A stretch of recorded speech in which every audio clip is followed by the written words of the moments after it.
Kita ngerti bahwa IHSG ini anomali banget ya, anomali banget, Yes. tidak disangka-sangka. Yang diharapkan sepertinya apa ya, konsolidasi seperti itu, cuman malah ditarik ke atas ya. Jadi saya merasa pribadi seperti Windows dressing ya, ini beberapa minggu ya kayak Windows dressing seperti itu. Cuman bedanya apa ya?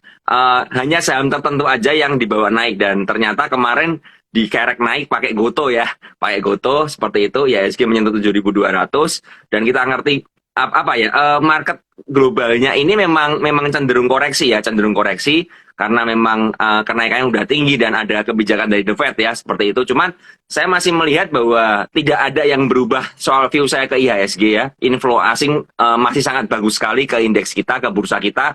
Jadi buat teman-teman yang memang hold dari harga bawah di bulan Desember, bulan Januari, Februari, saya rasa nggak perlu khawatir selama money manajemennya dijaga ya seperti itu. Jadi strateginya bagaimana, kalau saya pribadi sih lebih ke arah defensif ya, lebih ke arah wait and see dulu, mencari saham-saham yang terkoreksi ke area support. Itu lebih aman daripada kita mengejar, karena apa ya, IHSG-nya udah di angka 7.200 seperti itu ya. Jadi kalau misalnya ada koreksi-koreksi, kita harus siap. Ini yang menurut saya perlu diperhatikan ya buat teman-teman traders, supaya nggak terlalu agresif, jangan terlalu FOMO ya, lebih ke arah defensif dan mengatur money management. Kalau saya seperti itu kok, Bernard. Oke, jadi tadi Om Ben cukup optimis ya sebenarnya kaitan mengenai IHSG karena year to date betul sekali inflow asing di angka 49,31 triliun rupiah, yang mana ini merupakan anomali ya, yang beberapa tahun belakangan IHSG ditinggalkan sama asing, tetapi sejak 2020 semester kedua sampai sekarang sejak commodity boom, Indonesia menjadi incaran para investor, sehingga ini mengakibatkan IHSG mengalami kenaikan cukup signifikan. Tetapi tadi Om Ben mengingatkan nih buat para cuan troopers bahwa kita sebaiknya defensif, karena mengapa? Terutama saham-saham yang udah rally ke atas, yang udah kena resisten, kita perlu defensif, tetapi kita bisa perhatikan saham-saham yang terkoreksi atau bergerak mendekati area support. Apalagi nih, bakal ada isu yang tiap tahun ada, yaitu sell on May. Bagaimana Om Ben kaitannya membahas mengenai sell on May? Biasanya nih, bulan Mei merupakan bulan awal-awalnya 20 hari pertama biasa terkoreksi, terutama di sektor perbankan, hingga koreksinya juga cukup signifikan swingnya, biasanya lebih dari 5% dari akhir April ke Mei, tanggal pertengahan sampai 20-an lah. Kira-kira pandangan Om Ben terhadap sell on Mei gimana? Apakah akan terjadi di tahun 2022 ini juga?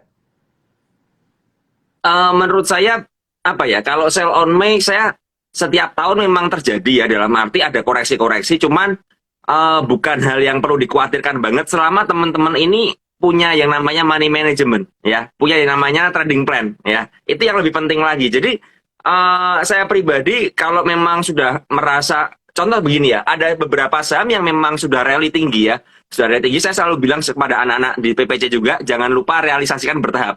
Artinya nggak perlu kita jualan semua, tapi kalau kita sudah mengerti bahwa menyentuh resist, kita harus mulai mengurangi porsi. Tujuannya apa? Nah, ketika marketnya nanti terkoreksi, kita punya cash lagi. Jadi intinya adalah bagaimana cara kita ini apa ya, mempertahankan mempertahankan porto kita dari market yang memang terkadang memang ditarik ke atas lalu dibanting ya seperti itu ya. Jadi IHSG-nya juga cukup volatil banget ya, terutama dengan adanya Goto yang barusan masuk ini yang mempengaruhi apa ya, peta pergerakannya. Jadi buat saya pribadi kalau sell on May itu nggak perlu dikhawatirkan, tapi selama teman-teman punya trading plan. Kalau masalahnya teman-teman nggak pernah punya trading plan dan teman-teman itu FOMO ya, isinya FOMO dan FOMO, itu yang perlu dikhawatirkan. Karena apa? Ketika ada koreksi, jangan sampai begini. Kita membeli sebuah saham itu ketika buy on breakout, kita berharap breakout ke atas ya. Ya. Kita beli, tapi kita strateginya salah. Ketika buy on breakout, kita nggak pakai money management, dihantam aja. Kayak orang scalpingan ya, dihantam semuanya. Kemudian ketika terkoreksi, ya turun, menyentuh area support ya, kita sudah mulai psikologis gak kuat, kita jual. Kita cut loss. Nah, kemudian mantul. Itu kan yang terjadi kan, seringnya seperti itu. Jadi beli di resist, jual di support. Ketika mantul, psikologisnya tambah rusak. Karena apa? Kita jualan, kemudian mantul.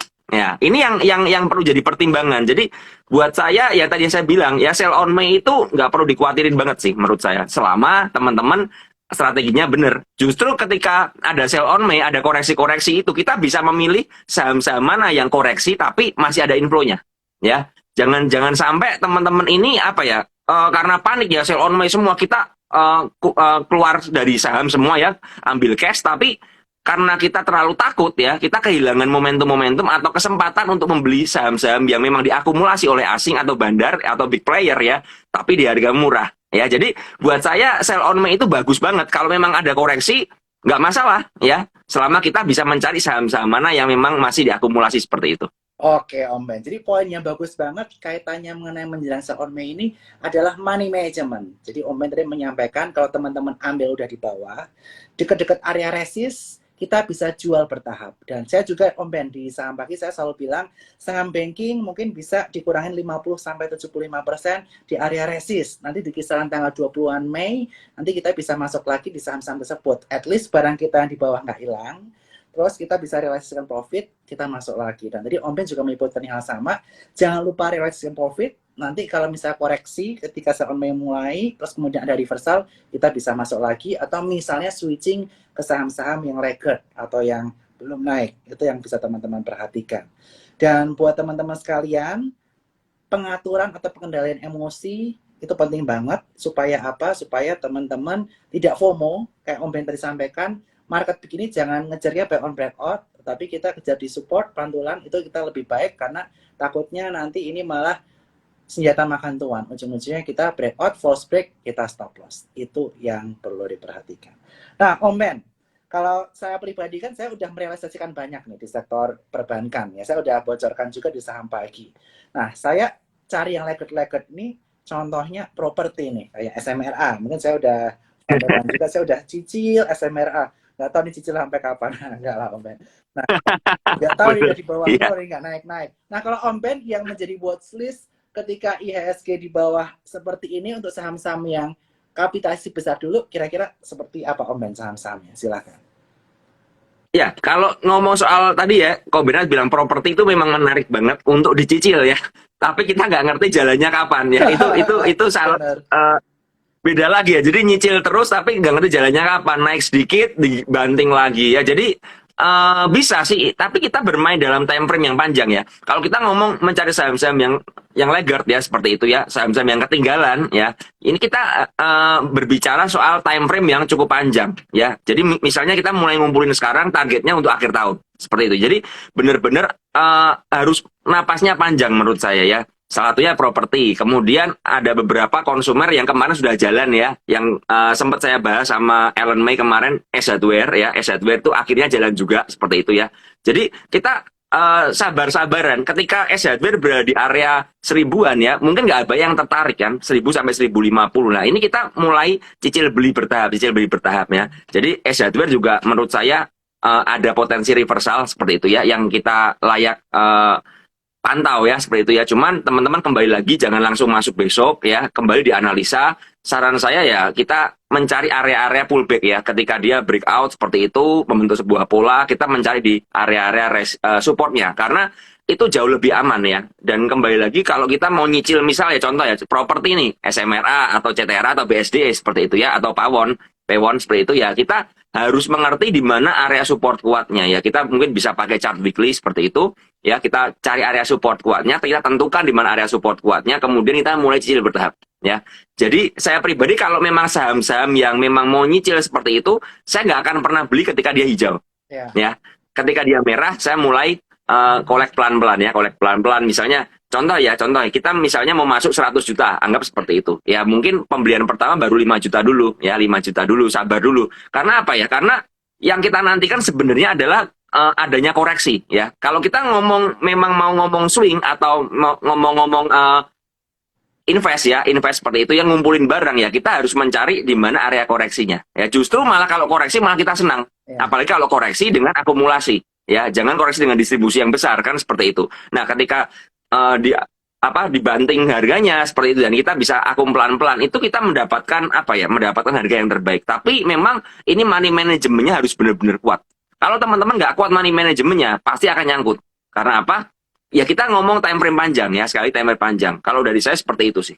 Oke, dan tadi disebutkan ya sama Om Ben satu saham favoritnya yaitu ACS. Ini bagus banget Om, ini udah jatuh jauh juga. Saya biasanya suka saham yang udah jatuh, mulai tanda-tanda reversal, biasa saya masuk nih.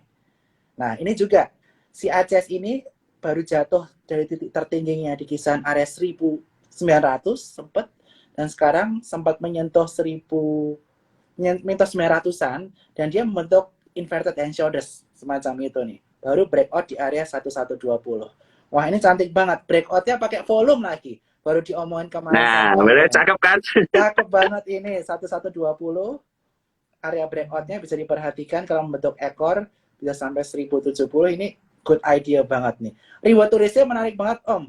The next resistance di 1250, nextnya bisa 1390. Ini good choice juga. Karena kalau secara fundamental ya Om Ben ya. Nah sekarang kan story-nya kan tahun ini kita boleh lebaran, boleh mudik, boleh ketemu keluarga. Kita udah nggak ada pembatasan. Kita bisa benerin rumah dulu nih Om Ben untuk lebaran, biar kalau ditengok tetangga, ditengok saudara, rumah kita udah bagus. Beli perangkatnya di S Hardware. Itu juga menjadi story yang menarik. Benar Om, seperti saham-saham retail lainnya kan juga beli baju karena 2 tahun nggak belanja baju karena nggak lebaran, Ramayana, Mapi, dan lain sebagainya. Makanya saham retail ini oke banget nih pergerakannya. Good. Nah, yang penasaran nih Om Ben, biasanya tiap lebaran, selain saham retail, yang bergerak adalah saham-saham kaitannya mengenai poultry. Tetapi tahun ini kelihatannya nggak banyak gerak karena harga COGS atau cost of goods sold-nya naik. Karena adanya inflasi, kenaikan harga bahan baku juga. Nah, kira-kira pandangan Om Ben kaitan mengenai poultry ini gimana nih Om Ben? Silahkan. Saya pribadi untuk ayam-ayaman ini lebih lebih ke arah tektokan aja ya. Jadi kayak Java ini saya lihat memang masih dalam zona sideways ya. Jadi belum benar-benar apa ya, belum bisa breakout juga ya. Di harga sekitar 1.700 ya, 1.690, kemudian dibanting lagi ke 1.600 sampai 1.580 saya rasa. Jadi ini apa ya, kalau kita melihat patternnya seperti ini ya, kita jangan maksa ya, jangan maksa buy on breakout yang tadi saya bilang di 1.700, karena menurut saya akan nyangkut ya, akan nyangkut, dan terbukti ini ayam-ayaman ini apa ya, cuman mondar-mandir aja ya, cuman mondar-mandir dalam sideways areanya. Lah ini kalau kita udah ngerti sideways areanya seperti ini ya, kita mulai masuknya di area support aja. Ketika dia koreksi area support penting, kita mulai nyicilin lagi. Kalau seandainya dia jebol ke bawah ya kita cut.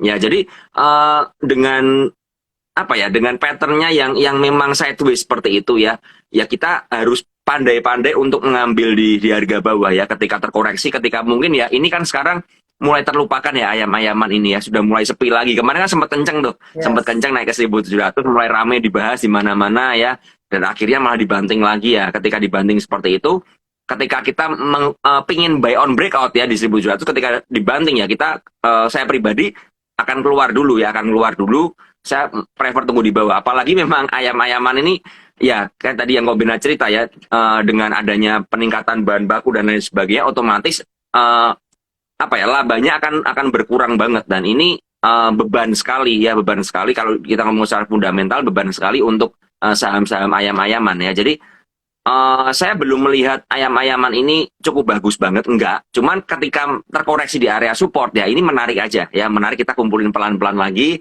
ya, sambil sabarin. Ketika dia memang di support kuat ya, kita mulai collect. Ketika nanti dia rebound ya, kita boleh mulai jual bertahap lagi seandainya nggak kuat dari area resist-resistnya. Seperti itu kalau saya. Oke, luar biasa. Jadi perhatikan istilahnya kalau buy on breakout sekarang agak waspada, perhatikan area support, tapi berkata Om Ben ini mungkin tahun ini bukan tahunnya ayam. Biasanya tahun-tahun lalu lebaran selalu tahunnya ayam, tahun ini kayaknya lebih ke tahunnya retail karena ayam itu harganya sekarang COGS-nya atau cost of goods-nya naik sehingga potensi profit margin-nya menjadi lebih tipis. Itu yang ditakutkan dari poultry. Tapi ada potensi naik, ada, tapi mungkin tidak signifikan di tahun-tahun sebelumnya. Dan buat teman-teman sekalian, kita akan interaktif pada malam hari ini. Jadi teman-teman yang ingin bertanya, jangan lupa masuk ke kolom Q&A, dan jangan lupa pada malam hari ini kita spesial buat teman-teman yang buka rekening di eform.supportsekuritas.com under ANA 2, atau itu nanti masuk ke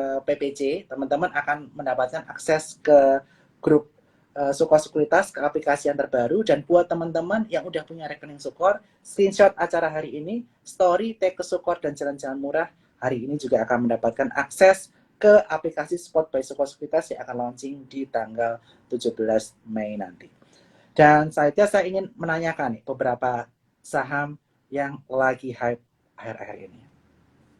Yang pertama, tadi saya udah sampaikan juga nih, WIRG kan sempat udah kena ya tadi pagi ya. Akhirnya Iya. sempat rontok, selamat yang dapat barang. Tapi ini arah lagi potensially bisa suspend. Nah, jika kita berkaca dari ADMR, habis suspend, biasanya itu rontok dulu. Dan ada good opportunity untuk entry, apalagi kalau misalnya naiknya bisa sekencang ADMR ya. Cuma kita nggak tahu ini what will happen in the future. Nah, apakah kita boleh nih Om Ben, misalnya besok kena suspend nih, lusa kita cicil bertahap saham WIRG. Silakan Om Ben. Kalau saya lihat WIRG ini memang saham ajaib ya, saham ajaib banget.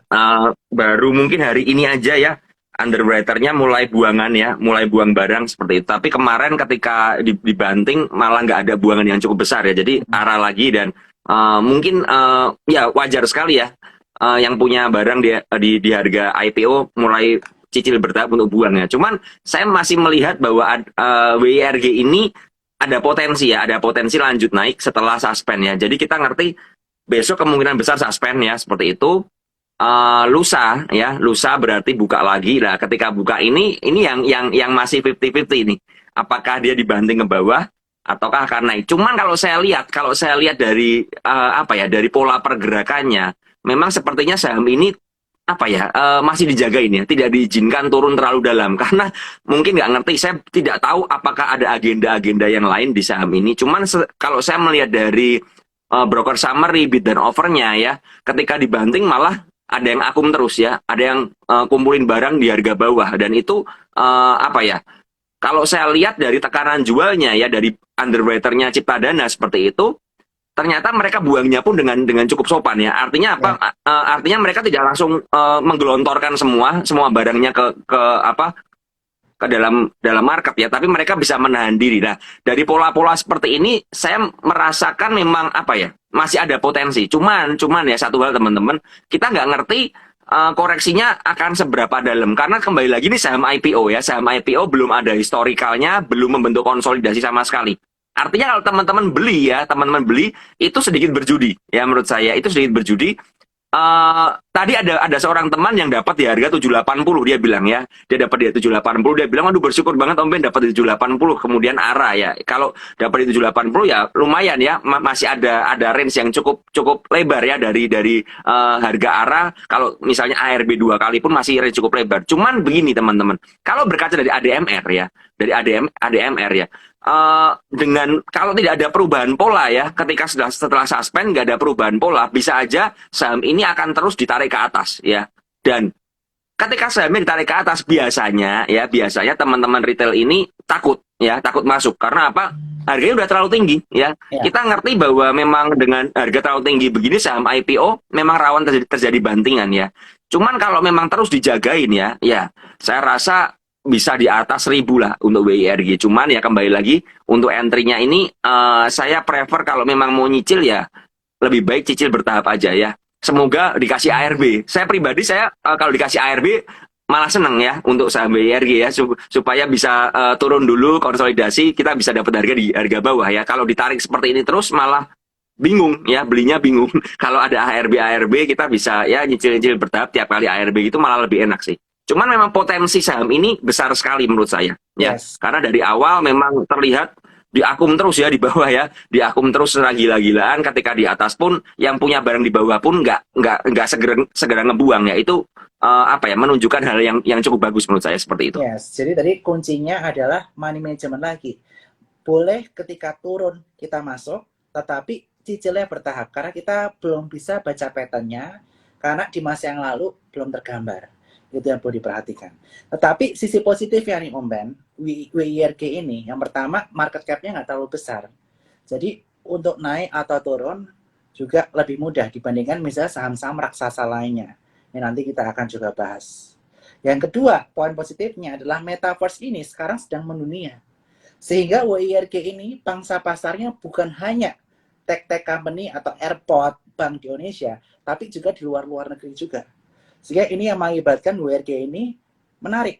Market cap masih kecil, pangsa pasarnya nggak cuma lokal. Nah, itu secara fundamental. Dan nanti ini saya akan ada clubhouse bersama dengan tim dari WIRG, ditunggu jadwalnya kapan, saya lagi coba arrange, mudah-mudahan nanti kita bisa ngobrol bareng mengenai WIRG. Om Ben juga datang ya, nanti tanya-tanya boleh nanti di Clubhouse Boleh, kita boleh, boleh. untuk WIRG. Nah, selanjutnya nih, yang menarik juga, yang lagi heboh, Goto. Goto kemarin IPO, salah satu sekuritas asing menargetkan di angka 416, saya sebutkan di saham pagi, dan ternyata target sekuritas asing tersebut pas ekornya di atas sampai situ, akhirnya turun, dan hari ini akhirnya terkoreksi di zona merah walaupun masih lebih tinggi di atas harga IPO. Dan bagaimana pandangan Om Ben kaitan mengenai IPO Goto yang menurut pandangan saya sangat sukses ya, cukup sukses lah istilahnya. Jadi harganya masih termaintain sangat cukup baik. Kalau menurut pandangan dari Om Ben bagaimana? Silahkan. Iya, saya kalau melihat Goto sesuai dengan analisa ya, sesuai dengan ekspektasi saya ya, di mana saya pernah bilang sama teman-teman Goto itu nggak mungkin arah ya. Apa ya, kemungkinan besar tidak arah karena apa, marketnya terlalu besar. Kalau dia arah sekali lagi aja itu bisa naik ya dari marketnya di peringkatnya. Jadi menurut saya kalau jadi banyak sekali teman-teman ini DM ke saya seperti itu. Aduh Om Ben, Goto kok nggak arah, gimana? Ya saya bilang ya memang Goto nggak akan arah. Karena ini bakal saham blue chip ya, dengan market yang sangat besar. Sekarang kasarannya begini, bagaimana mungkin saham sebesar dengan market seperti BMRI itu bisa arah? Itu sangat susah sekali ya, karena membutuhkan dana yang besar, membutuhkan biaya yang besar, dan kita ngerti banget kemarin Goto ini naik 14%, 13% ya, itu menahan merahnya IHSG ya. Saya sempat bikin di story juga ya. Ada 370 atau 380 saham yang merah, tapi IHSG-nya masih bertahan di atas 0,5%. Itu karena Goto ya. Jadi karena Goto seperti itu. Karena kalau nggak ada Goto ya pasti akan roboh IHSG-nya. Dengan market segede itu ketika naik 14%, otomatis IHSG akan terkerek naik ya teman-teman. Dan ketika Goto hari ini koreksi itu sangat wajar sekali ya. Karena apa? Kembali lagi saya bilang Goto ini blue chip. Ya, Goto ini blue chip. Jadi kita nggak bisa expect pergerakannya terlalu liar. Yeah. Saya masih ingat banget ketika BBCA setelah stock split ya. Hari pertama di harga stock split itu BBCA itu dari 7.400 atau 7.500 lari ke 8.300. Yeah. Sangat kencang sekali. Kemudian dia turun lagi dan sampai akhirnya membentuk yang namanya pola sebenarnya, pola pergerakan sebenarnya. Dan Goto ini dalam beberapa hari ke depan akan membentuk pola pergerakan yang sebenarnya ya. Jadi memang tidak akan, dan teman-teman jangan pernah berharap Goto ini akan sevolatil hari pertama, nggak akan lagi ya, nggak akan lagi karena sudah terbentuk pola-polanya. Dan kembali lagi ini saham blue chip ya, ini saham big caps. Dan ini saham raksasa. Artinya apa? Kalau tadi Koberat bilang WIRG itu menarik karena marketnya kecil, Mas ya. ADMR dulu menarik karena marketnya kecil. Teman-teman harus perhatikan, saham-saham yang biasanya potensi beggar itu saham-saham dengan market yang kecil. Yes. Ya, saham-saham dengan market yang kecil dengan target yang besar. Ya, misal saya mendengar sepertinya ADMR akan ditargetkan masuk MSCI seperti itu. Nah, kalau memang punya target seperti itu otomatis akan dikerek naik supaya apa? Marketnya membesar. Ya kan, karena marketnya masih kecil. Tapi kalau seperti Goto udah gede, mau diapain lagi? Goto listing aja udah masuk MSCI pasti, ya kan? Karena udah marketnya sangat raksasa sekali. Jadi buat teman-teman kalau masih berharap Goto ke 500, mungkin bisa, cuman butuh waktu, ya. Jadi kalau Goto kedepannya bakalan terkoreksi lagi, mungkin ke area di harga 350, 330-an ya, itu sangat wajar sekali ya, dan mungkin akan terkonsolidasi dan sideways lagi ya. Jadi buat teman-teman yang berharap di saham IPO yang liar ya, jangan lirik Goto. Saya udah ngomong ya itu di awal, jangan lirik Goto. Kalau lirik ya cuman hari pertama aja keluar. Saya pun kemarin masuk hari pertama langsung keluar ya. Kemarin juga closingan saya masuk lagi di 382, hari ini saya keluar di 390 karena saya melihat memang berat banget, memang sudah dijagain ya sahamnya. Jadi ini yang perlu kita perhatikan ya. Tapi so far seperti yang Koberat bilang, Goto ini sangat sukses sekali, dan kembali lagi ya, saya bisa bilang ya 90% ini nggak akan kayak Bukalapak ya, karena beda banget ya. Ini jelas sesuatu yang berbeda, strateginya juga berbeda ya, marketnya juga berbeda, dan persentase yang dibagi ke masyarakat yang dilistingkan itu sangat berbeda. Itu menarik sekali karena cuma 3%-an kalau nggak salah ya. Kalau memang logikanya begini, kalau memang Goto itu mau didam ke masyarakat, itu nggak akan mungkin cuma 3%. Buat apa cuma 3%? Karena kalau mereka buang semua barangnya dan menyerap dana retail, semuanya 3% itu jumlahnya itu hampir sama dengan dana yang mereka dapat dari investor-investor. Jadi sangat nggak masuk akal sekali kalau ini didam ke bawah ya. Jadi saya rasa tetap sama dengan analisa saya ya, Goto ini masih akan berlanjut tapi jangka panjang ya. Buat teman-teman yang memang kuat untuk nahan, untuk invest ya silakan mencari area entry-nya setelah dia konsolidasi. Seperti itu kalau saya soal Itu Goto. banget ya. Untuk Goto ini memang berbeda dengan Bukalapak ya, karena beberapa skema diterapkan di Goto yang baru pertama kali diterapkan di Indonesia. Yang pertama adalah kaitannya mengenai Green Shoe, di mana ada agen stabilisasi yaitu YU, dia pasang di harga 338 ke bawah. Jadi untuk menstabilisasi harga ketika mengalami penurunan di bawah harga IPO.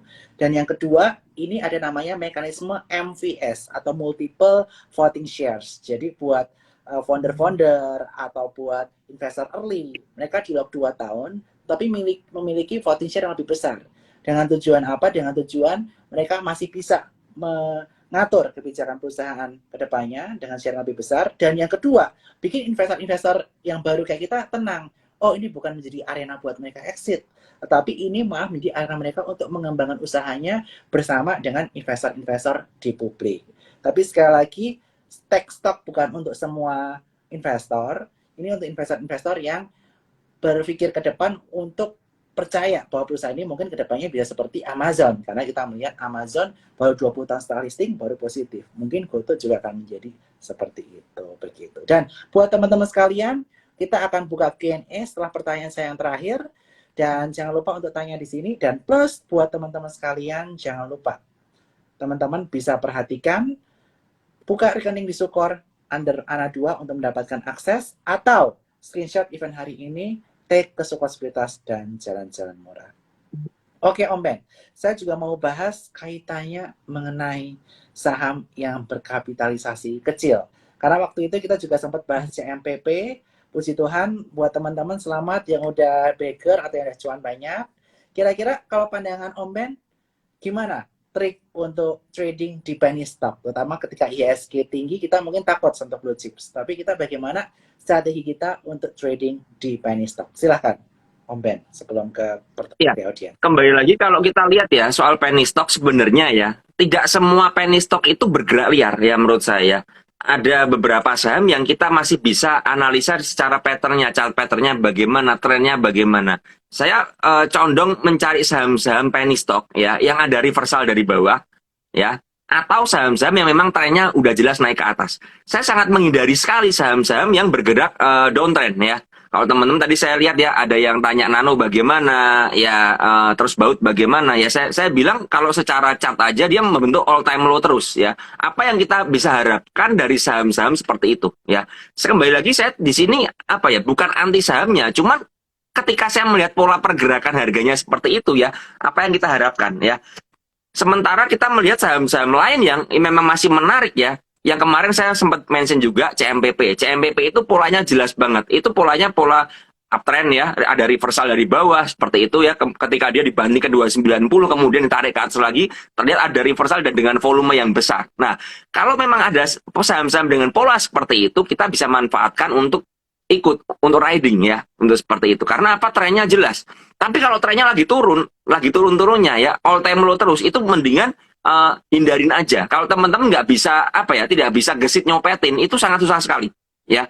Karena ketika teman masuk kemudian nyangkut dan berharap ini kan sudah rendah ya harga sahamnya, siapa tahu besok mantul ya, siapa tahu besok mantul. Tapi ternyata nggak mantul-mantul, malah bikin all time low terus, itu yang membuat kita frustasi ya. Sedangkan makanya tadi saya bilang ada saham-saham lain yang trennya masih jelas. Jadi strategi saya untuk penny stock tetap sama. Saya akan lebih memilih sahamnya ya, akan men-screening sahamnya. Saya akan melihat bagaimana pola pergerakannya, kemudian trennya bagaimana, kemudian support resistnya bagaimana. Nah, ketika memang dia ada yang breakout ya, contoh seperti hari ini kayak Gosco ya. Gosco tadi sempat saya lihat dia breakout dari 170 ya. Saya juga ikut masuk di situ ya. Kemudian karena pergerakannya liar banget ya, saya cuma nyopet aja karena dari 170 naik ke 177 dibanting 168 lagi. Ya, saya pikir akan false breakout ya untuk Gosco, tapi ternyata memang ditarik lagi ya, dan bahkan menyentuh arah walaupun nggak kekunci arahnya ya, arah di over aja ya. Kalau saham-saham seperti itu bagaimana? Kita masih bisa melihat kalau kita ngerti chart patternnya ya, kita ngerti di mana support dan resistnya ya,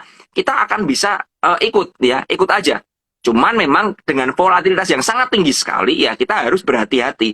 Artinya apa? Ketika kita mau simpan barang ya kita saya sih lebih menganjurkan untuk saham-saham penny stock yang seperti itu kita realisasikan profit bertahap ya. Ketika masih bagus ya kita hold dulu ya, realisasikan profit bertahap. Kalau ini ada yang nanya ya, kalau Gosco besok bagaimana? Ya saya rasa kalau memang dia terkoreksi dari 208 ke 196, 195 itu hal yang sangat wajar sekali ya. Karena apa? Karena tadi saya melihat ketika closingan malah yang mungkin yang dorong barang ke atas dia buang barang ya.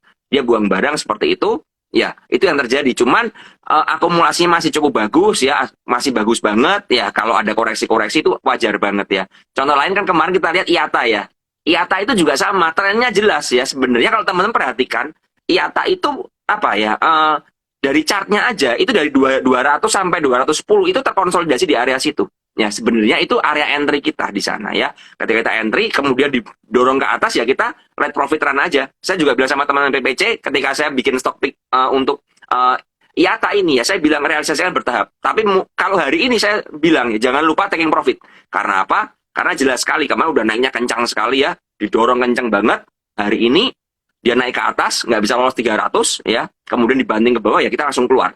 Ya, jadi strateginya seperti itu teman-teman. Ini agak berbeda dengan blue chip ya, karena blue chip lebih condong apa ya, big caps ini lebih condong stabil, tapi untuk penny stock ini liar ya, liar. Cuman memang untuk beberapa saham seperti ADMR itu saham-saham spesial ya, saham-saham khusus ya, dan itu kita bisa memperlakukan dengan cara yang berbeda ya, karena saya pribadi untuk ADMR, kalau ada yang nanya juga ADMR, saya pribadi itu untuk invest ya. Saya punya di harga 1.300 dan sampai sekarang masih saya hold aja ya, saya hold aja dan belum ada rencana saya lepas karena memang akumulasinya masih bagus dan saya masih mencari titik entry-nya lagi untuk saya tambah barang di sana. Seperti itu. Wow, jadi ada dua ya yang perlu diperhatikan buat teman-teman untuk penny stock. Yang pertama, kalau teman-teman lihat nih pergerakannya historically selama ini liar, teman-teman harus realisasikan secara bertahap. Dan yang kedua, teman-teman harus disiplin, pantau tiap hari. Kalau di aplikasi spot yang baru, teman-teman bisa pasang trailing stop. Supaya teman-teman bisa merealisasikan sahamnya ketika harganya longsor. Karena kejadian hari ini sama IATA, ada Gosco, ini yang membuat teman-teman deg-degan kalau teman-teman nggak menggunakan fitur tersebut. Dan yang kedua, kalau teman-teman tahu pergerakannya lebih manis, lebih adem, seperti ADMR, mungkin kedepannya WIRG, ya teman-teman bisa gunakan strategi trend following. Kalau dia patah tren, mungkin teman-teman baru melakukan aktivitas taking profit. Itu yang teman-teman bisa lakukan di saham-saham penny stock ya. Karena biasanya kalau buat retail nih Om Ben, saham penny stock ini yang lebih menantang, lebih menarik buat mereka ya. Karena ini yang bisa mengakibatkan portofolio mereka semakin naik kencang apabila mereka memanfaatkannya secara tepat. Dan sekarang kita akan Q&A yuk Om Ben yuk. Ini udah banyak banget yang nanya. Dan selanjutnya Boleh, kita silahkan. akan tanyakan dari saham-saham lainnya. Nah, ini ada yang bertanya nih. Mungkin pertanyaan dari KT77. Sektor CPO gimana sih Om Ben? Masih leker semua emitennya. Harga CPO-nya udah naik dari 2.000 Malaysian Ringgit per tonnya di tahun lalu, sekarang udah 6.000 Malaysian Ringgit atau naik 3 kali lipat. Tapi harga sahamnya nggak kemana-mana. Yang naik cuma harga minyak goreng doang Om. Tapi harga lainnya nggak kemana-mana sahamnya. Gimana nih Om Ben? Iya, memang CPO ini laggard banget ya dari kemarin saya perhatikan juga hanya beberapa ya dan kembali lagi ternyata yang malah rally itu yang CPO ya. Kalau teman-teman mungkin nggak memperhatikan CSRA ya. CSRA ini salah satu saham CPO yang memang sudah beggar ya. Dari bulan November lalu sampai sekarang udah naik di atas 100% ya CSRA. Cuman ya kembali lagi ya. Tadi saya bilang ketika sahamnya ini memang apa ya, marketnya kecil banget ya. CSRA ini bener-bener waktu saya masih ingat ketika di harga 300 itu sangat nggak liquid ya, sangat tidak liquid ya CSRA, dan ketika masuk pun takut-takut ya. Cuman ternyata memang saham seperti itu yang memang digarap terus ya. Kalau kita lihat kayak LSIP, AALI itu memang harganya nggak kemana-mana ya, harganya nggak kemana-mana. Jadi terlepas dari gini, kalau saya lebih melihat begini, saya tidak terlalu ahli dalam bidang fundamental, tapi saya lebih memperhatikan kepada bandarmologinya ya. Ketika memang harga CPO naik ya, tapi bandarnya ini masih nahan harganya ya, masih artinya tidak mengizinkan harga sahamnya naik, emitennya naik ya, itu nggak akan naik kemana-mana ya. Mau harga minyaknya naik tinggi ya, CPO-nya naik tinggi ya, ketika memang bandarnya malah jualan terus ya, memang nggak akan naik ya. Ini yang kita perlu perhatikan. Makanya saya tadi bilang, ketika kita melihat harga komoditasnya naik ya, kita harus melihat saham-saham mana yang ada akumulasi sebenarnya. ya. Terlepas dari fundamental ya, karena saya sekali lagi saya tidak terlalu mahir dalam fundamental ya. Nanti bisa ke teman-teman yang lain ya, yang edukator-edukator yang untuk fundamentalnya. Cuman kalau dari bandarmologinya, ketika memang apa ya penggerak harganya itu menahan terus ya, malah berjualan ya, kita nggak bisa expect ya, harga sahamnya naik. Nah, strateginya bagaimana? Ya kita bisa melihat dari roadmap-nya bagaimana, technical analisanya bagaimana dari seperti LSIP atau AALI. Ya, ketika kita ngerti oh area support di sini, area di sini, ya udah kita tungguin aja. Ketika memang harga sahamnya ini belum dikerek naik ya, kita nggak saya belum ngecek ya apakah akumulasinya sebagus apa. Cuman kalau saya perhatikan hari ini seperti LSIP ya, aja asingnya jualan ya, asingnya jualan seperti itu. Kemudian AALI juga saya lihat, oh AALI malah lebih bagus ya, AALI lebih bagus, asingnya beli. Nah, dua saham yang memang favorit di CPO aja ya, ini bisa berbeda. AALI bisa akumulasi, LSIP malah distribusi. Makanya harganya pun pergerakannya berbeda ya. AALI jauh lebih bagus, pergerakannya lebih smooth ya. Saya masih ingat beberapa bulan lalu saya calling AALI pertama itu di harga 10.000 ya. Ternyata sudah sekarang di 13.000. Artinya ada kenaikan 30% dari beberapa bulan lalu. Sedangkan LSIP ini cenderung apa ya? Cenderung naiknya kencang, tapi kalau turun kencang. Tapi kalau AALI lebih stabil lah. Jadi dari dua sahamnya aja bisa berbeda ya. Karena apa? Karena sopirnya beda. Ya kan seperti itu. Jadi teman-teman harus lebih apa ya? Lebih kritis lagi, lebih menganalisa lagi bagaimana per sahamnya itu. Saya selalu bilang ya, satu sektor belum tentu sahamnya bagus semua. Misalnya ya, sektor properti mau naik nih. Misalnya ya, belum tentu semua saham properti itu bagus semua.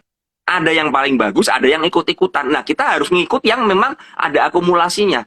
Ketika ada akumulasi, kita ikut di sana aja. Kalau nggak ada akumulasi, bagaimana? Mau nyopet, silakan.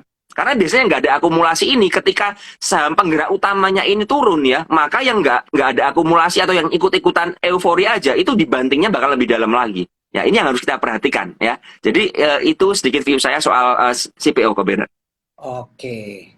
Kalau secara sektor, tadi kan Om nggak bilang secara sektor nggak liatin ya, liatnya per saham. Kalau misalnya dipaksa milih nih, kita kan ada nikel, kaitan mengenai timah, batu bara, kaitan mengenai CPO. Yang Om paling demen apa nih? Kalau aku pribadi, batu bara kan udah rally terlalu panjang ya, aku udah takut. Kalau aku sendiri paling berani cuma di nikel timah kaitan mengenai electric vehicle. Kalau Om Ben kira-kira kalau dipaksa milih nih, sektor apa nih yang Om paling oke nih untuk saat ini dari komoditi? Iya, saya memang cuma lirik dua aja ya, karena begini ya. Kalau kita lihat dari minyak, oil ini sahamnya paling gak gerak kemana-mana ya. Iya. Ini saham yang paling mengecewakan. Jadi saya sudah langsung coret ya, karena apa pergerakannya seperti itu. Jadi memang tinggal ada dua pilihan antara nikel atau antara batu bara. Ya seperti itu ya. Nikel kita ngerti banget, Inco ini leadingnya ya, bener-bener di harga 7.500-an ya kalau nggak salah ya sekarang ya, di area-area tersebut ya. Terus naik kencang sekali dan masih ada akumulasinya ya. Jadi waktu nikel ya, waktu saya Inco itu saya pertama kali calling di 5.000, saya bilang sama teman-teman di PPC, perhatikan akumulasinya, ini akumulasinya gede banget. Artinya apa? Jangan buru-buru jualan. Ini proyeknya bisa panjang, dan ternyata memang benar dari 5.000 ke 7.500, dan ternyata menurut saya juga masih belum berakhir ini. Masih belum berakhir sepertinya ya, masih ada akumulasi terus ya. Hari ini pun akumulasi lagi 41 miliar ya asingnya ya, terus beli ya, terus borong terus. Nah, ini yang apa ya? Kita bisa memperhatikan kalau ada koreksi-koreksi, cari di area support. Ketika koreksinya pun dengan buangan-buangan kecil ya, kita bisa serok. Ya, jadi seperti itu. Saya lebih condong memperhatikan akumulasinya ya. Saya lebih suka Inco daripada Antam ya, jujur aja seperti itu ya. Inco daripada Antam, saya lebih prefer Inco seperti itu. Kalau sektornya memang yang paling masih bisa kita harapkan tuh nikel. Batu bara itu sudah naik tinggi, cuman memang kalau ngomong batu bara ya, sepertinya kita akan ngomong perjalanan yang cukup panjang ya. Perjalanan cukup panjang artinya harus maraton, teman-teman ngatur nafas ya.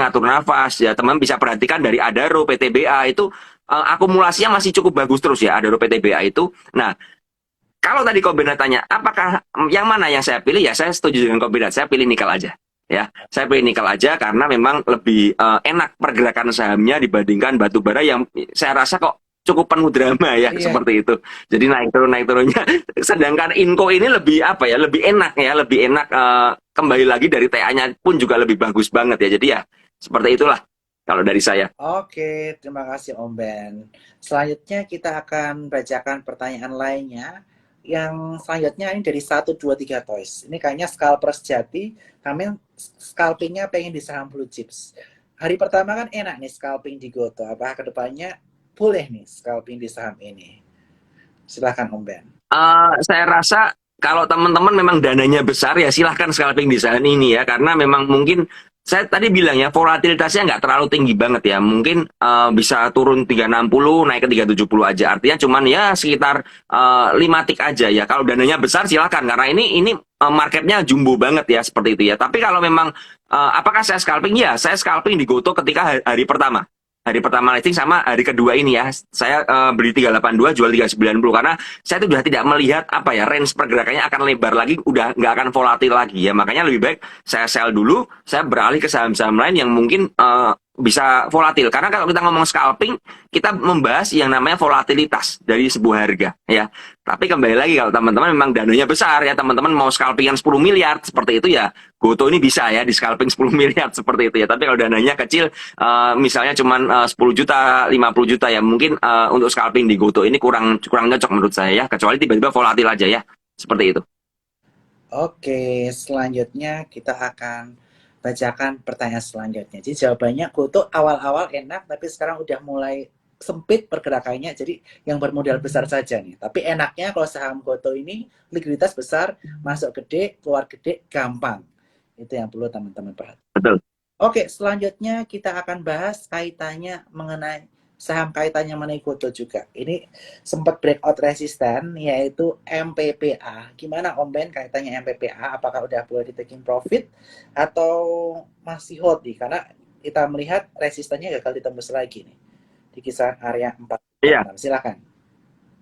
Kalau saya lihat ini gagal tembus resisten lagi ya MPPA seperti itu dan balik lagi ya dibalik lagi di 380 378. Kalau saya sih untuk MPPA lebih melihat dulu ya, lebih wait and see dulu beberapa hari ke depan ini bagaimana pola pergerakannya. Kalau teman-teman punya barang ya, teman-teman harus hati-hati. Ya karena ketika sebuah saham nggak bisa nembus area resisten berulang-ulang, ya itu ada potensi untuk menguji area supportnya. Ya itu yang terjadi di CMPP juga ya. CMPP Yes. waktu itu saya juga pernah ada teman-teman yang DM saya CMPP, gimana Om yang CMPP? Saya selalu bilang ini nggak bisa nembus resist ya, hati-hati ya. Apakah ini terjadi di MPPA? Saya nggak ngerti. Cuman logikanya kalau sebuah saham nggak bisa nembus resist berulang kali, ya kita bisa ngomong itu resist kuat. Ketika nggak bisa ke atas, maka jalan satunya adalah turun ke bawah ya. Kita harus siap kemungkinan terburuk ya. Jadi untuk MPPA teman-teman harus lebih hati-hati ya seperti itu, karena nggak bisa break resist lagi. Itu ya teman-teman ya. Perhatikan hati-hati karena udah sulit untuk menembus resisten. Selanjutnya, kita akan bahas kaitannya mengenai Gosco yang tadi Om Ben juga bahas nih. Kira-kira ada sentimen apa sih di Gosco dan apakah masih menarik untuk trading nih? Baik untuk scalper ataupun untuk swing trading. Silahkan. Kalau sentimen saya nggak ngerti ya, sentimennya apa saya nggak ngerti, tapi yang saya tahu adalah bahwa tadi yang saya bilang ya, Gosco itu ketika break dari 170 itu sangat menarik sekali karena seperti terbentuk double bottom ya, dan ternyata memang mencapai targetnya, sudah sampai target di 200-an sekian ya. Nah teman-teman, apakah besok boleh beli ya?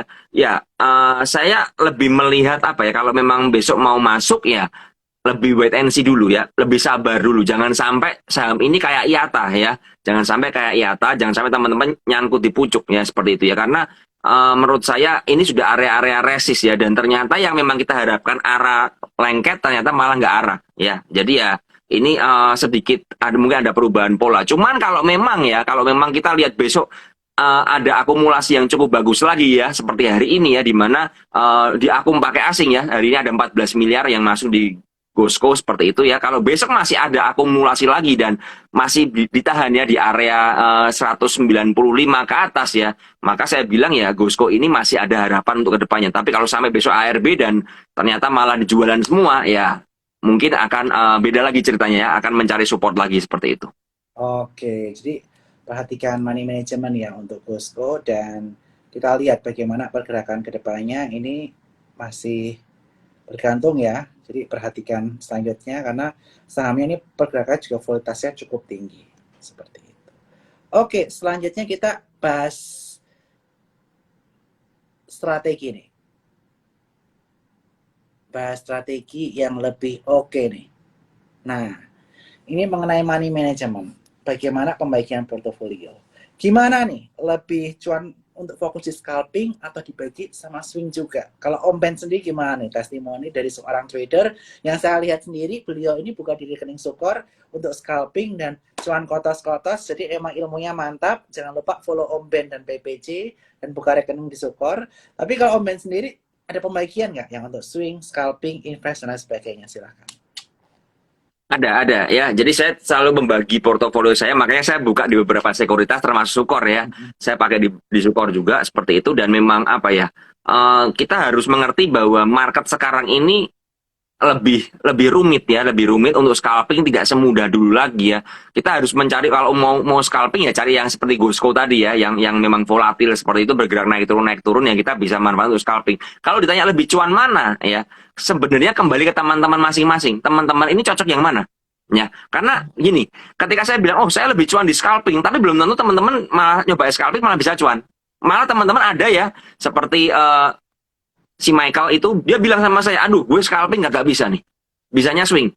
Aku swing malah cuan kotos-kotos, dia bilang seperti itu ya. Berarti memang stylenya kan seperti itu. Jadi saya memang membagi dua porto ya.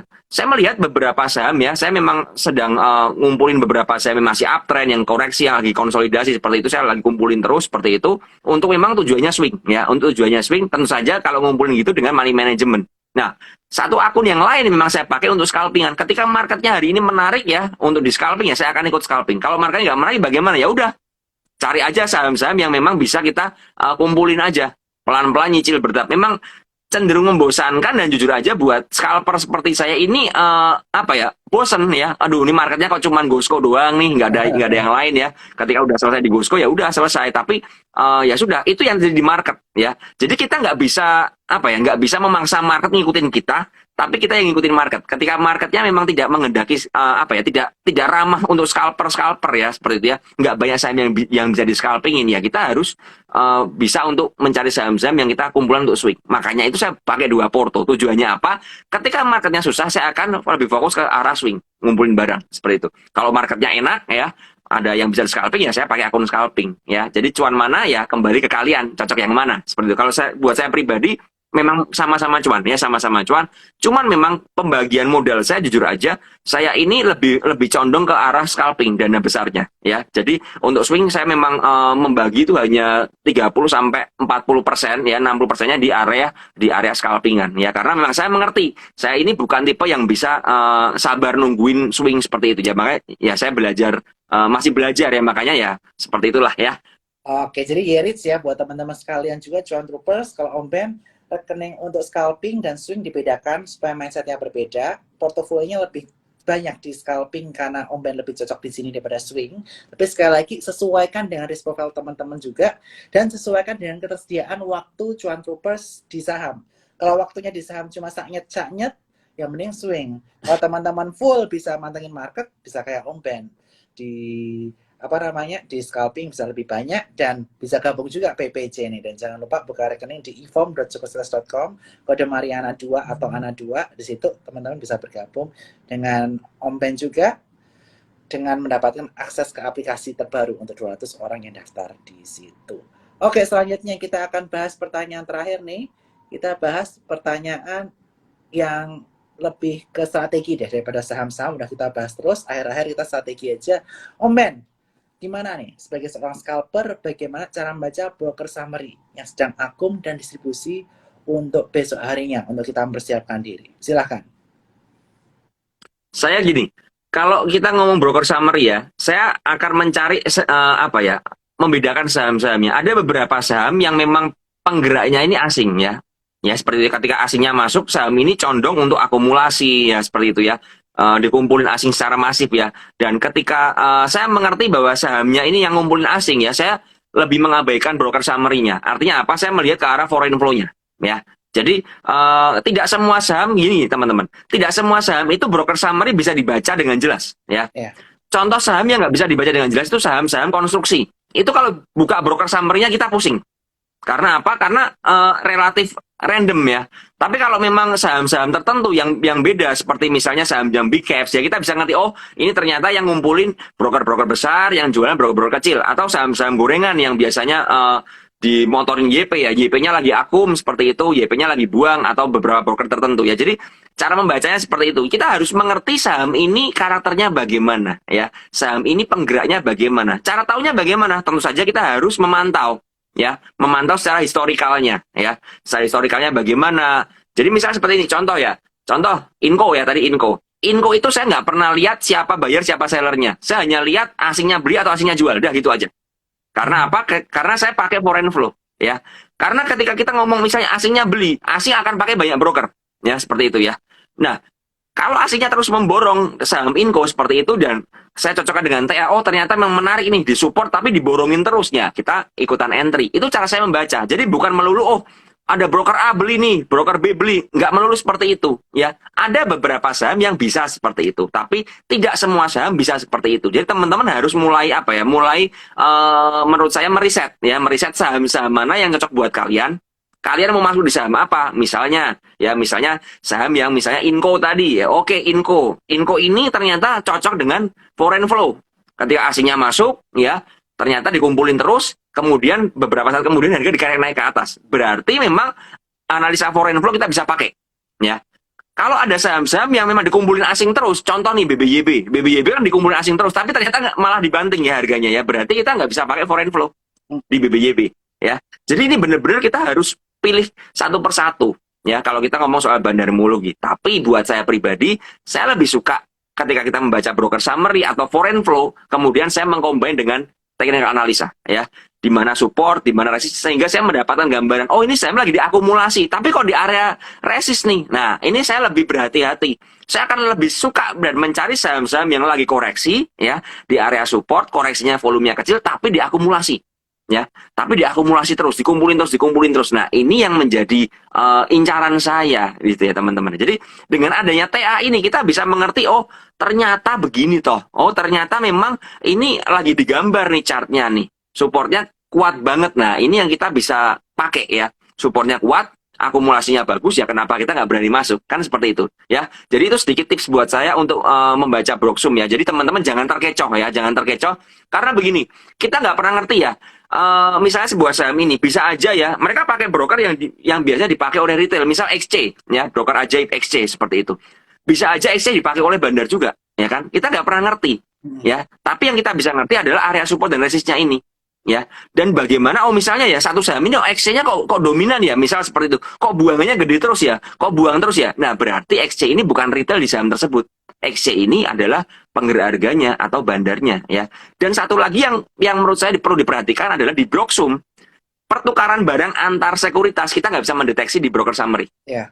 Jadi misalnya saya beli pakai Sukor nih, ya saya beli pakai Sukor, hari ini beli pakai Sukor, besok saya jual pakai Ajaib, misalnya seperti itu. Ya, saya tinggal telepon Sukor nih. Kok Bernard, saya mau pindah porto nih, pindah saham nih, isi form seperti itu bisa. Ya, ini salah satu kelemahan dari broker summary ya. Itu yang teman-teman harus memperhatikan. Ya, ini kita nggak bisa ngedeteksi. Itu adalah titik lemahnya dari broker summary ya. Ini ya harus waspada banget. Karena begini, beberapa teman ya kemarin sempat DM saya, Om Ben, ini saham ini kok diakumulasi terus. Dan sampai sekarang yang aku misalnya pakai broker A ya itu nggak keluar loh Om Ben. Nah saya kembali tanya, lah harganya sekarang bagaimana? Harganya longsor, ARB berjilid-jilid. Siapa yang buang? Broker B. Tapi broker B ini saya nggak ngerti ini belinya kapan. Nah kalau begitu bisa jadi si A pindah ke B. Yeah. Nah ini yang perlu kita perhatikan. Makanya tadi saya bilang TA kita pakai untuk membatasi risiko kita. Ya, itu sedikit tips saya tentang Broksum. Setuju banget Om, karena institusi pun kadang juga bisa, emang selalu biasanya masuknya lewat A, keluarnya lewat Z. Kalau retail pun juga bisa pindah barang. Jadi jangan terkecoh saat broker summary. Seperti kata Om Ben, saya juga sama merhatikan teknikalnya juga nih. Area support resisten, volume ketika breakout, ketika naik, ketika turun, itu penting banget ketika kita melakukan analisis atau pembelian saham tersebut. Dan sekali lagi, nih thank you banget nih Om Ben. Nanti ikutkan bukbernya Om, Senin kita. Ya, boleh. Senin ya. Senin, mantap. Dan buat teman-teman sekalian, sekali jangan lupa nih, screenshot acara malam hari ini, tag ke Sukor Sekuritas dan Jalan-Jalan Murah untuk mendapatkan akses ke aplikasi terbaru buat teman-teman yang udah nasabah. Kalau yang belum nasabah, jangan lupa untuk buka rekening Sukor di e-form.sukorsekuritas.com under Mariana 2 atau Ana 2 supaya teman-teman bisa mendapatkan akses ke spot by Sukor Sekuritas yang terbaru sebelum tanggal 17 Mei. Mungkin sebelumnya kita closing statement nih dari Om Ben. Silahkan Om Ben. Ya, kalau sistem dari saya selalu sama ya teman-teman. Di market ini kita nggak bisa kontrol ya, kita nggak bisa kontrol market. Yang kita bisa kontrol diri kita sendiri ya. Selalu teman-teman pilihlah saham-saham yang cocok buat teman-teman sesuai dengan karakter teman-teman. Kalau teman-teman melihat saham ini nggak cocok buat saya ya, nggak usah dimasukin, hindari aja ya. Cari yang dimana teman-teman bisa winning rate-nya tinggi. Itu yang pertama. Yang kedua, money management-nya ya.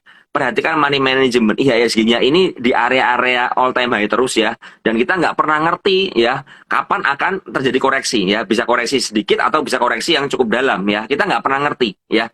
Nah, ini apa ya? Kalau money management kita nggak kuat, gitu ya teman-teman. Ketika ada bantingan dan bantingan itu ternyata adalah markdown aja ya, cuma dibanting aja untuk bandar nyerok barang di bawah ya, retailnya dibikin panik ya. Kita akan ikutan panik karena apa? Karena kita money managementnya berantakan. Tapi kalau kita money management kuat, mau dikocok-kocok, mau dibanting ke bawah, kita malah memanfaatkan. Oh, ini kesempatan beli barang diskon nih aku. Ya, kesempatan beli barang diskon dibanting tapi nggak ada buangan ya, volumenya juga kecil ya, ini kesempatan untuk serok bawah ya. Jadi itu menentukan banget untuk ketahanan teman-teman. Saya percaya banget market ini akan menyaring ya, akan memfilter mana trader-trader yang mau belajar, mana trader yang ikut-ikutan aja ya. Buat teman-teman yang suka judi, ikut-ikutan aja ya. Si A beli karena news, karena apa ikutan beli, ada news ikutan beli, asal FOMO, teman-teman nggak akan bertahan lama di market ya. Akan nyangkut, apalagi ditambah teman-teman yang nggak disiplin, yang nggak mau cut loss, udah masuknya saham gorengan, downtrend nggak mau cut loss, ya itu udah fatal banget ya. Kalau nggak mau cut loss ya, entry-nya diperhatikan lagi ya, money management diperhatikan lagi, dan pilih saham-saham yang fundamentalnya oke, yang story-nya oke ya, yang akumulasinya oke. Kalau kalian memang mau bermain tanpa cut loss, itu silakan sah-sah aja ya. Kembali lagi teman-teman harus mencari mana yang paling pas buat teman-teman ya. Kalau udah paling pas, udah simpen itu, perdalam itu, teman-teman terus belajar ya. Sukor ini luar biasa menurut saya ya, Kombinat luar biasa, selalu mengedukasi, dan ini teman-teman manfaatin nih, ada saham pagi ya kan, ada IG Live seperti ini, jangan lupa buka akun di Sukor ya, teman-teman akan banyak mendapatkan benefit dari teman-teman di dalam market ini yang suka mengedukasi seperti Kombinat ya. Jadi itu pesan dari saya. Semoga teman-teman tetap strong ya, tetap strong together ya, supaya bisa bertahan di market ya, karena marketnya bukan market yang mudah menurut saya ya. Market ini bukan market yang mudah, sekali lagi ya.